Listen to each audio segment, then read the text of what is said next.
Hello everyone, आज चाहिँ हामी गाउँपालिकाको हस्पिटल गएर रिफर लिएर विराटनगर मोरङ सहकारी जाने भनेर हिँडेको दिदी र म सिटीमा जाँदैछौँ।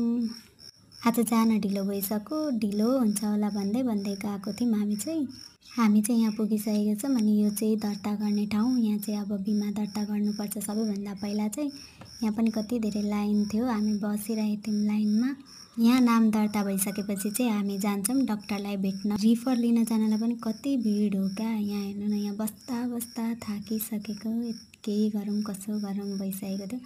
मान्छेहरू पनि कति धेरै हो, भिड पालै आउँदैन, फेरि कसैको नामै बोलाउनु हुँदैन। यतिकै बस्दा बस्दा दिक्क लागेर दिदी पनि दिक्क भइसक्नु भयो। अब चाहिँ हामी जाँदैछौँ विराटनगर मोरङ सहकारी। त्यहाँ चाहिँ काम भएर अब चाहिँ हामी हिँड्दै हिँड्दै अलिकति हिँड्नुपर्ने बाटो थियो र हिँड्दै हिँड्दै हाइवेसम्म जान्छौँ। अनि त्यहाँबाट चाहिँ म्याजिक चढेर हामी जान्छौँ विराट मोरङ। हामी चाहिँ मोरङ सहकारी पुगिसकेको छौँ। अनि यहाँ पनि दर्ता गर्नलाई लाइन बस्नुपर्ने। यहाँ पनि 1.5 घन्टा जति हामी लाइन बस्यौँ होला। दिदी चाहिँ यहाँनिर उभिँदा उभिँदा थाकेर बस्नुभएको छ।